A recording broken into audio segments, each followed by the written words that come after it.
Mark Carter froze with one hand wrapped around a mug of cold coffee while his 5-year-old daughter slept peacefully in the only bed inside the small hotel room. Every terrible possibility rushed through his mind at once. Had something happened at work? Had he made a mistake that would cost him the job he desperately needed? Or was this another cruel reminder that no matter how hard he tried, life always found a new way to test him? When he carefully opened the door, he found the last person he expected standing in the dim hallway. His boss. She looked exhausted, her eyes red as if she had been crying for hours. Instead of her usual confident business suit, she wore a simple sweater under a long coat, making her seem strangely human instead of the intimidating executive everyone feared. She lowered her voice until it was almost a whisper. "Can I come in? We need to talk." Before we begin this emotional journey, please take a moment to like this video, leave a comment, share it with someone you care about, and subscribe to the channel if you believe kindness still exists. People deserve second chances, and one unexpected act of compassion can change a life forever. Mark stepped aside without asking another question. The room was barely large enough for two people to stand comfortably. A tiny table held unopened bills, a laptop, and a notebook filled with numbers he had spent every evening calculating. Every dollar mattered. Every expense had to be justified.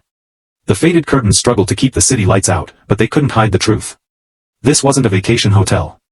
It was the cheapest place he could afford after losing the apartment that had once felt like home. His daughter, Lily, slept with one arm wrapped around an old stuffed rabbit whose ears had been stitched together so many times they barely resembled the original toy. She smiled in her sleep, unaware that her father carried the weight of the world on his shoulders every waking moment. 6 months earlier, Mark's life had shattered. His wife hadn't died.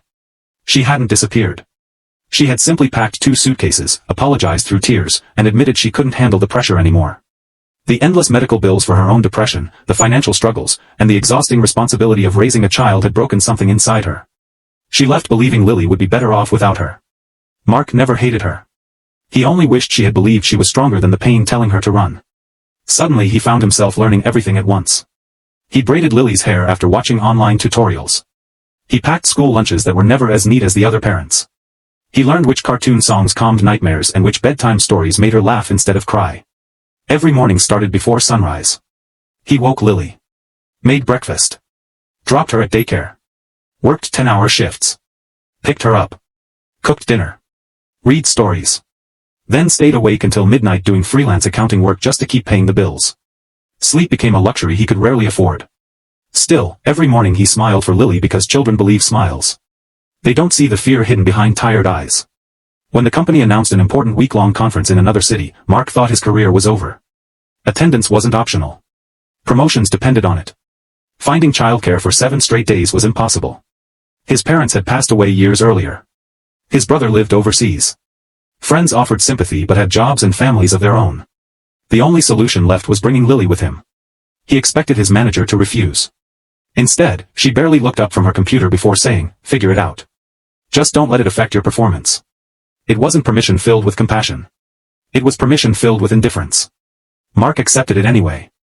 The company booked luxury rooms for senior executives, but junior employees received small discounted accommodations several blocks away. Mark secretly paid the difference from his own pocket to upgrade to a room where Lily could sleep safely while he attended conference sessions during the day under the supervision of the hotel's childcare service. Every dollar he spent felt like another crack in the fragile foundation of his finances. Yet every evening Lily greeted him with the same joyful smile that made all the sacrifices worthwhile. She never complained. She called the tiny hotel room our adventure castle. She thought instant noodles were exciting because they came in colorful cups. She believed eating breakfast on the windowsill while watching traffic below was more fun than any expensive vacation. Children have an extraordinary gift. They can turn survival into magic. Mark's boss, Victoria Reynolds, noticed him only because he was impossible not to notice. He arrived first. Left last. Never complained. Never joined expensive dinners after meetings. Never accepted invitations to networking events.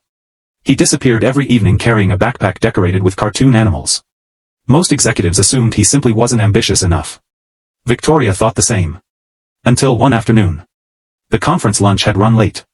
Everyone gathered in the ballroom while speakers continued discussing quarterly profits. Mark kept glancing nervously at his watch. Finally he excused himself. Victoria frowned. Leaving early during a presentation was considered unprofessional. Curious, she quietly followed him through the hotel corridors. She expected to catch him taking a personal phone call. Instead, she found him sitting alone outside the childcare room. Lily ran toward him with paint covering both hands. She threw herself into his arms so hard he nearly lost his balance. He laughed, a genuine laugh unlike anything Victoria had heard from him at the office. Without caring that expensive conference clothes were being ruined, he hugged his daughter tightly while she proudly showed him a drawing. It wasn't a masterpiece. Just 3 stick figures beneath an enormous yellow sun. Above them, written in shaky letters, were the words, "My daddy is my hero." Victoria stood frozen behind the corner.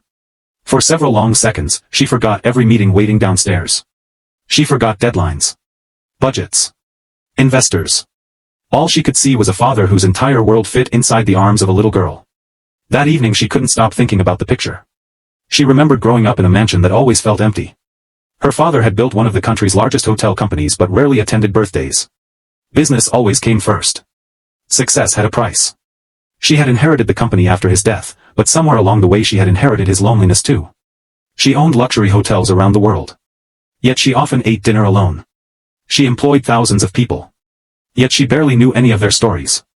The next morning she quietly asked human resources about Mark. The file shocked her. No complaints. Perfect attendance. Excellent performance reviews. No salary advances despite obvious financial hardship. No requests for special treatment. Only one note written by a previous supervisor years earlier. Employee consistently puts others before himself. Victoria closed the file slowly. Numbers suddenly became a human life. That evening she watched from across the lobby as Mark carried a sleeping Lily back toward the elevators after buying a single sandwich. He split it into 2 portions. He smiled while pretending he wasn't hungry. Lily happily ate her half. Mark quietly finished the crusts she left behind. No parent should have to choose between eating dinner and saving money for rent. Yet he did. Every single day. Victoria returned to her luxurious presidential suite feeling strangely ashamed. Her room had fresh flowers delivered twice daily. A dining table large enough for 12 guests. A refrigerator filled with gourmet desserts no one touched. She looked around at the excess surrounding her and wondered when comfort had become so ordinary that she no longer noticed it. Sleep refused to come. She kept seeing Lily's drawing. My daddy is my hero. Then she remembered something else. Earlier that afternoon she had overheard 2 employees gossiping. One joked that Mark would never move up in the company because single parents always become unreliable eventually. Everyone laughed. Mark hadn't defended himself. He had simply continued working. As if he had grown used to carrying invisible wounds without expecting anyone to notice. Victoria checked the time. 1:47 a.m. She sat on the edge of her bed for several minutes before making a decision she couldn't fully explain. She slipped on a sweater, walked through the silent hallway, and stopped outside room 214. Then she knocked softly. At exactly 2 a.m. When Mark opened the door, she saw the truth more clearly than ever before. The tiny room. The unpaid bills. The little girl sleeping peacefully. The father trying desperately to hide how exhausted he really was. Victoria realized that the strongest people often look ordinary because they spend all their strength protecting someone else. She took one slow breath before speaking, knowing the conversation about to begin would change far more than either of them could possibly imagine.